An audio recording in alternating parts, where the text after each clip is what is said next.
Hello, V K ನಿಜವಾಸ್ತು ಚಾನಲ್ಗೆ ಸುಸ್ವಾಗತ ಹಾಗೂ ವೀಕ್ಷಕರಿಗೂ ಶುಭಾಶಯಗಳು.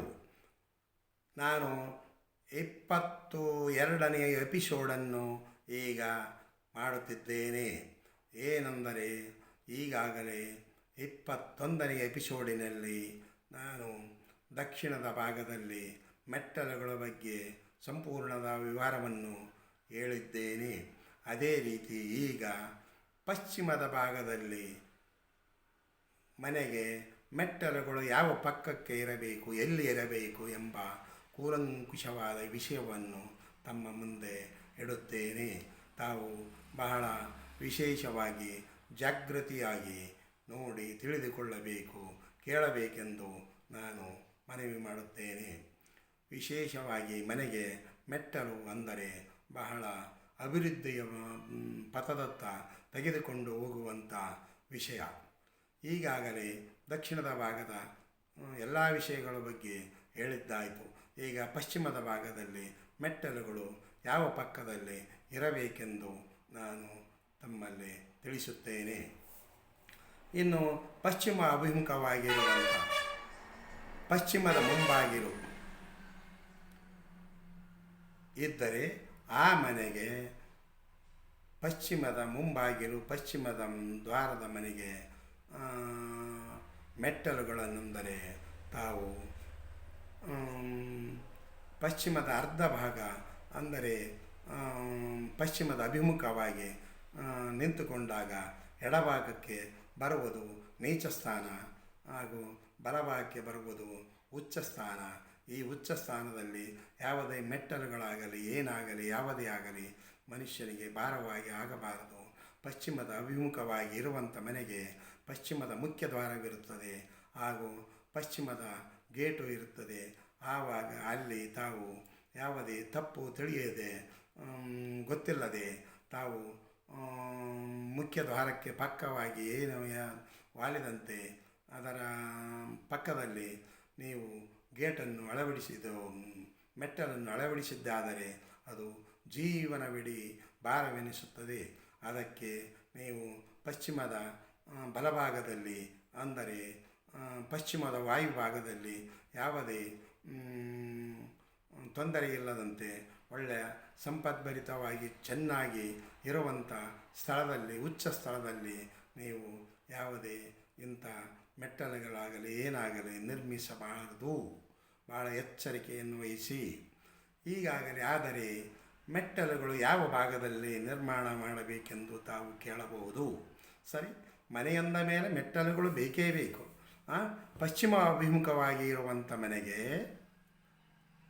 ಏರುವಂಥದ್ದು ಮೆಟ್ಟಲುಗಳು ಸ್ಲಾಬಿಗೆ ಏರುವಂಥದ್ದು ಮುಖ್ಯವಾಗಿ ಪಶ್ಚಿಮದ ಎಡಭಾಗದಲ್ಲಿ ಅಂದರೆ ನೈಋತ್ಯ ಭಾಗದಲ್ಲಿ ಮೆಟ್ಟಲುಗಳನ್ನು ಮನೆಯ ಅರ್ಧ ಭಾಗದ ಆದ ಮೇಲೆ, ಪಶ್ಚಿಮದ ಅರ್ಧ ಭಾಗ ಆದ ಮೇಲೆ ಅಂದರೆ ದಕ್ಷಿಣ ಮತ್ತು ಉತ್ತರ ಭಾಗಕ್ಕೆ ಅಳತೆಯನ್ನು ತೆಗೆದುಕೊಂಡು ಪಶ್ಚಿಮದ ಅರ್ಧ ಭಾಗದಲ್ಲಿ ತಾವು ನಂತರ ಆ ಮೆಟ್ಟಲುಗಳನ್ನು ನಿರ್ಮಿಸಬೇಕು. ಆಗ ಆ ಮೆಟ್ಟಲು ಏರುವ ಕಾಲಕ್ಕೆ ನೈಋತ್ಯ ಭಾಗಕ್ಕೆ ಹೋಗುತ್ತವೆ. ಏರುತ್ತಾ ಏರುತ್ತಾ ನೈಋತ್ಯ ಭಾಗಕ್ಕೆ ಹೋಗುತ್ತವೆ. ಆವಾಗ ನೀವು ಲ್ಯಾಂಡಿಂಗಿನ ಮೇಲೆ ತಾವು ಉತ್ತರದ ಭಾಗಕ್ಕೆ ತಿರುಗಬೇಕು. ಏನು ಅದು ಸ್ಥಳದಲ್ಲಿ ಉತ್ತರ ಭಾಗಕ್ಕೆ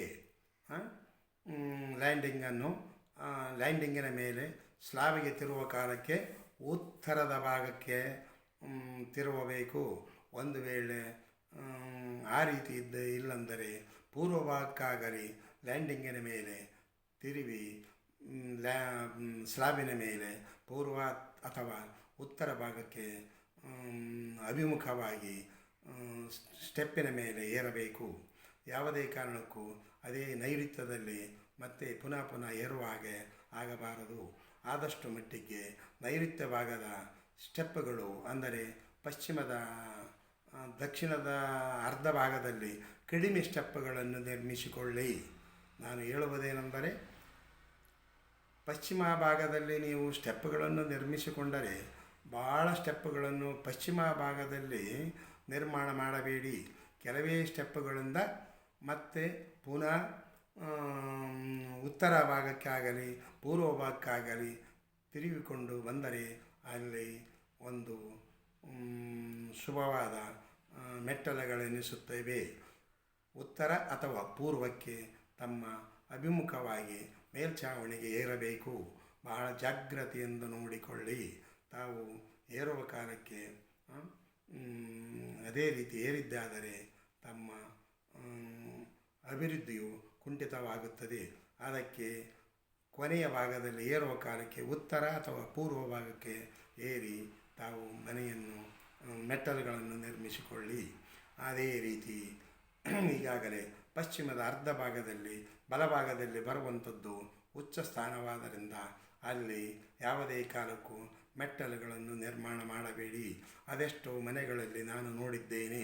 ಪಶ್ಚಿಮದ ಅಭಿಮುಖವಾಗಿರುವಂಥ ಮನೆಯಲ್ಲಿ ಮಧ್ಯದಲ್ಲಿ ಬಾಗಿಲನ್ನು ನಿರ್ಮಿಸಿ ಬಲಭಾಗದಲ್ಲಿ ಮೆಟ್ಟಲು ಮತ್ತು ಅದೇ ಸ್ಥಳದಲ್ಲಿ ಶೌಚಾಲಯಗಳನ್ನು ನಿರ್ಮಾಣ ಮಾಡಿದ್ದಾರೆ.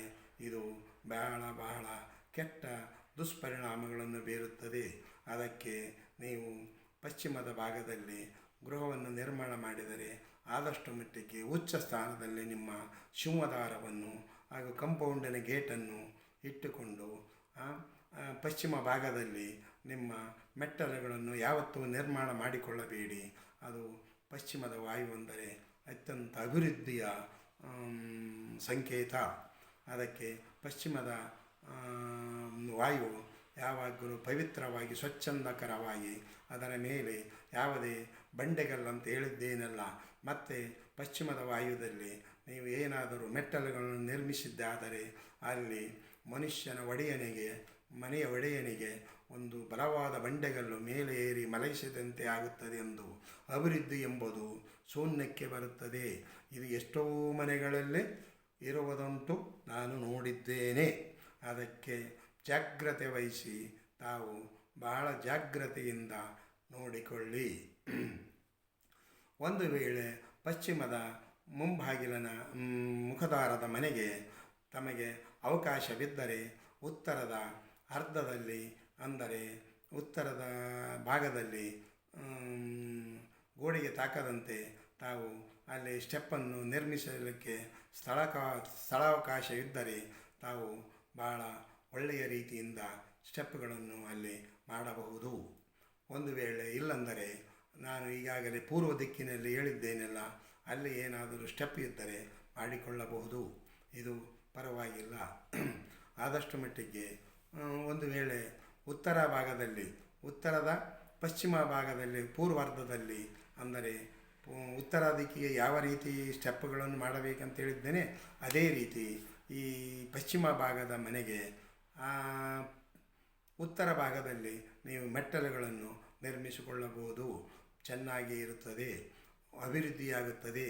ಇದು ಬಹಳ ಎಚ್ಚರಿಕೆಯಿಂದ ತಾವು ಮನೆಯನ್ನು ನಿರ್ಮಿಸಿಕೊಂಡು ಸ್ಟೆಪ್ಪನ್ನು ಮೆಟ್ಟಲುಗಳನ್ನು ಸ್ಟೇರ್ಕೇಸನ್ನು ಚೆನ್ನಾಗಿ ಒಳ್ಳೆಯ ನುರಿತ ವಾಸ್ತು ಶಾಸ್ತ್ರಜ್ಞರನ್ನು ಕರೆದುಕೊಂಡು ಹೋಗಿ ನೀವು ಸಲಹೆಯನ್ನು ಪಡೆದುಕೊಂಡು ಒಂದು ಸಲವಾಗಲಿ 2 ಸಲವಾಗಲಿ ಕೆಲವೊಬ್ಬರು ವ್ಯಕ್ತಿಗಳು ಇದ್ದಾರೆ. ಈಗಾಗಲೇ ನಾನು ಹಲವಾರು ಮನೆಗಳನ್ನು ನೋಡಿದ್ದೇನೆ, ಹಲವಾರು ಮನೆಗಳಿಗೆ ಹೋಗಿದ್ದೇವೆ. ಕೇವಲ ಅಡಿಗಲ್ಲು ಸಮಾರಂಭಕ್ಕೆ ಮಾತ್ರ ತಜ್ಞರನ್ನು ಕರೆಯುತ್ತಿದ್ದಾರೆ. ಉಳಿದ ಕೆಲಸದಲ್ಲಿ ಮನೆಯಲ್ಲಿ ಮಾರ್ಪಾಡುಗಳು, ಯಾವ ಭಾಗದಲ್ಲಿ ಶೌಚಾಲಯ, ಯಾವ ಭಾಗದಲ್ಲಿ ಕಿಚನು, ಯಾವ ಭಾಗದಲ್ಲಿ ಡೈನಿಂಗ್ ಹಾಲು, ಈ ರೀತಿ ಕೇಳುವುದಿಲ್ಲ. ಅವರೇ ಏನಾಗುತ್ತದೆ ಅಂದರೆ ಆವಾಗ ಗಾರೆ ಮೇಸ್ತರು ಅಂದರೆ ಕಟ್ಟಡ ಕಾರ್ಮಿಕರು ನಮಗೆ ಎಲ್ಲ ಗೊತ್ತು ಎಂದು ಹೇಳಿ ಅವರನ್ನು ಯಾಮಿಸಿ ಅವರು ತಮಗೆ ತಿಳಿದಂತೆ ಎಲ್ಲ ಮನೆಗಳನ್ನು ನಿರ್ಮಿಸಿ ಅದರಲ್ಲಿ ಅವಘಡಗಳನ್ನು ಮಾಡುವುದು ಅದೆಷ್ಟೋ ಜನರನ್ನು ನಾನು ನೋಡಿದ್ದೇನೆ. ಇನ್ನು ಒಳಭಾಗದಲ್ಲಿ ಕೇವಲ ಅಡಿಗಲ್ಲು ಸಮಾರಂಭಕ್ಕೆ ವಾಸ್ತುಶಾಸ್ತ್ರಜ್ಞರನ್ನು ಅಥವಾ ಇಂಜಿನಿಯರನ್ನು ಕರೆಸುವುದು ಉಂಟು, ನಾನು ನೋಡಿದ್ದೇನೆ. ಅವರು ಸರಿ ಆ ಒಂದು ದಿನ ಬಂದು ಎಲ್ಲ ರೀತಿಯಿಂದ ತೋರಿಸಿ ನಿರ್ಮಾಣ ಮಾಡಿ ಅಡಿಗಲ್ಲಿಗೆ ಪೂಜೆ ಮಾಡಿ ಹೋಗುವುದು ಉಂಟು. ಆದರೆ ನಿರ್ಮಾಣ ಮಾಡುತ್ತಾ ಮೆಟ್ಟಲುಗಳು ಎಲ್ಲಿ ಇರಬೇಕು, ಯಾವ ಭಾಗದಲ್ಲಿರಬೇಕು, ಯಾವ ರೀತಿ ಇರಬೇಕು ಎಂಬುವುದು ಪುನಃ ಶಾಸ್ತ್ರಜ್ಞರನ್ನು ಇವರು ವಿಚಾರ ಮಾಡುವುದು 100ಕ್ಕೆ 95 ಜನರು ಮಾಡುವುದೇ ಇಲ್ಲ. ಒಂದು ದಿನ ವಾಸ್ತುಶಾಸ್ತ್ರಜ್ಞರು ಬಂದರೆ ಆಯಿತು, ಪುನಃ ಸರಿ ಹೋಗಿಬಿಡುತ್ತದೆ ನಮ್ಮ ಮನೆ ಅಂತ ಅನ್ನುತ್ತಿದ್ದಾರೆ. ಅಲ್ಲ, ಪ್ರತಿ ಕಟ್ಟಡ, ಪ್ರತಿ ರೂಮಿನ ಬಗ್ಗೆ, ಪ್ರತಿ ದ್ವಾರದ ಬಗ್ಗೆ, ಪ್ರತಿ ವಿಂಡೋದ ಬಗ್ಗೆ, ಎಲ್ಲ ಇದರ ಬಗ್ಗೆ ಕೂಲಂಕುಷವಾಗಿ ಮಾಹಿತಿಯನ್ನು ತೆಗೆದುಕೊಂಡು ತಾವು ಗೃಹವನ್ನು ನಿರ್ಮಾಣ ಮಾಡಬೇಕು. ಅದೆಷ್ಟೋ ಜನರು ಗೃಹವನ್ನು ನಿರ್ಮಾಣ ಮಾಡಿ ಕೆಲವೇ ದಿನಗಳಲ್ಲಿ ತಮ್ಮ ಜೀವನ ನರಕಮಯವಾಗಿ ನರಕಕ್ಕೆ ತಳ್ಳಿಕೊಂಡು ಹೋಗಿದ್ದಾರೆಂದು ನಾನು ನೋಡಿ ನನ್ನ ಜೀವ ಅತ್ಯಂತ ಮಿಡಿಯುತ್ತದೆ. ಅದಕ್ಕೆ ನಾನು ಈ ಯೂಟ್ಯೂಬ್ ವಿಡಿಯೋವನ್ನು ಜನರಿಗೆ ಬೇಗ ತಲುಪಲಿ ಎಂದು ಕೇವಲ ನಾನು ಒಂದು ಮನೆಗೆ ಹೋಗಿ ಹೇಳಿದ್ದೇ ಆದರೆ, ಸಲಹೆ ಮಾಡಿದ್ದೇ ಆದರೆ ಒಬ್ಬ ವ್ಯಕ್ತಿಗೆ ಹೇಳಬಹುದು. ಇದೇ ವಿಡಿಯೋವನ್ನು ನೋಡಿದ್ದರೆ ಸಾವಿರಾರು ಲಕ್ಷಾನುಗಟ್ಟಲೆ ಮಂದಿ ನೋಡಬಹುದು.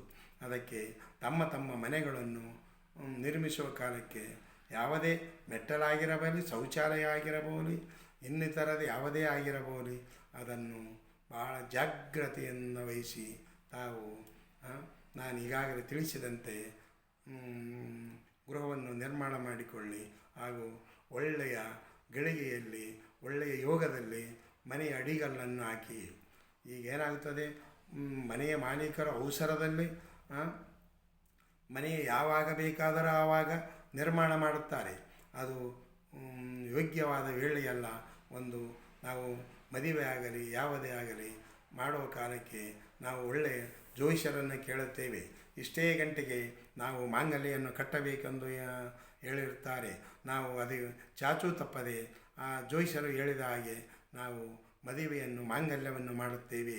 ಇದಕ್ಕೂ ಸಹ ಮನೆಗೂ ಸಹ ಒಳ್ಳೆಯ ವೇಳೆಗೆ ತಾವು ಅಡಿಗಲ್ಲು ಹಾಕಿದ್ದಾದರೆ ಆ ಮನೆಯಲ್ಲಿ ವಾಸಿಸುವರು ಒಳ್ಳೆಯ ಬುದ್ಧಿವಂತರಾಗಿ, ಚೆನ್ನಾಗಿ ಅಭಿವೃದ್ಧಿವಂತರಾಗಿ, ಚೆನ್ನಾಗಿ ವಿದ್ಯಾಭ್ಯಾಸ, ಸಕಲ ಐಶ್ವರ್ಯ, ದಾನ ಧಾನ್ಯ, ಸಂಪತ್ತು ಎಲ್ಲ ರೀತಿಯಿಂದ ಒಳ್ಳೆಯ ವೇಳೆಗೆ ಹಾಕಬೇಕು. ಇದು ಬಹಳ ಜನರು ಮಾಡುವುದೇ ಇಷ್ಟೇ. ಅದಕ್ಕೆ ತಾವು ತಪ್ಪದೆ ಒಳ್ಳೆಯ ವೇಳೆಯಲ್ಲಿ ನಿರ್ಮಾಣ ಮಾಡಿಕೊಳ್ಳಿ. ಒಳ್ಳೆಯ ರೀತಿಯಿಂದ ಮೆಟ್ಟಲುಗಳನ್ನು ಮಾಡಿಕೊಳ್ಳಿ. ತಮ್ಮ ಮನೆಯು ಒಳ್ಳೆಯ ಸ್ವರ್ಗಕ್ಕೆ ಸಮಾನವಾಗಿ ಇರಲೆಂದು ನಾನು ಆಶಿಸುತ್ತೇನೆ. ಅದಕ್ಕೆ ತಾವು ಈ ನಮ್ಮ ಯೂಟ್ಯೂಬ್ ಚಾನಲನ್ನು ಲೈಕ್ ಮಾಡಿ, ಬೆಲ್ ಐಕಾನ್ ಒತ್ತಿ, ಸಬ್ಸ್ಕ್ರೈಬ್ ಮಾಡಿ, ಹಾಗೂ ಶೇರ್ ಮಾಡಿ, ಹಾಗೂ ಕಾಮೆಂಟ್ಸ್ ಮಾಡಿ. ಯಾವುದೇ ಕಾರಣಕ್ಕೂ ಈ 4 ವಿಷಯಗಳಿಗೆ ತಪ್ಪದೆ ನೀವು ಮಾಡಿದ್ದಾದರೆ ಪುನಃ ನಮ್ಮ ವಿಡಿಯೋ ಮತ್ತು ಮುಂದಿನ ವಿಡಿಯೋ ನಿಮಗೆ ತಲುಪುತ್ತದೆ. ಆವಾಗ ಮುಂದಿನ ವಿಷಯದಲ್ಲಿ ನಿಮ್ಮ ಮನೆಯಲ್ಲಿ ಏನಾದರೂ ತೊಂದರೆ ಇದ್ದರೆ ನೀವು ಅದನ್ನು ತಿದ್ದಿಕೊಳ್ಳಬಹುದು. ಈಗಾಗಲೇ ಮನೆಯ ನಿರ್ಮಾಣವಾಗಿರುವಂಥ ಹಳೆಯ ಮನೆಗಳಿಗೆ, ಅಂದರೆ ಅದು ಎಷ್ಟೇ ವರ್ಷ ಆಗಿರಬಹುದು, ಅದರಲ್ಲಿ ಏನಾದರೂ ತಪ್ಪು ತಡೆ ಇದ್ದರೆ ಇಡೀ ಮನೆಯನ್ನು ಡೆಮಾಲೈಸ್ ಮಾಡಬೇಕೆಂದು ಕೆಲವೊಂದು ಅರ್ಧಂಬರ್ಧ ತಿಳಿದಂಥ ವಾಸ್ತುಶಾಸ್ತ್ರಜ್ಞರು ಹೇಳುತ್ತಿದ್ದಾರೆ. ಇದು ಬಹಳ ಸರ್ವತಾ ತಪ್ಪು. ಯಾವುದೇ ಆಗಲಿ ಮನುಷ್ಯನಿಗೆ ಒಂದು ಅನ್ಎಕ್ಸ್ಪೆಕ್ಟೆಡ್, ಅಂದರೆ ಆಕ್ಸಿಡೆಂಟಿನಲ್ಲಿ ಕಾಲು ಮುರಿದರೆ ಕಾಲು ಕಟ್ಟಬೇಕೇ ವಿನಃ ಕಾಲು ಕಡಿಯಬೇಕು ಎಂದು ಹೇಳಬಾರದು. ವಾಸ್ತುತಜ್ಞರು ಭಾಳ ಗಮನವಹಿಸಿ ಕೇಳಬೇಕು.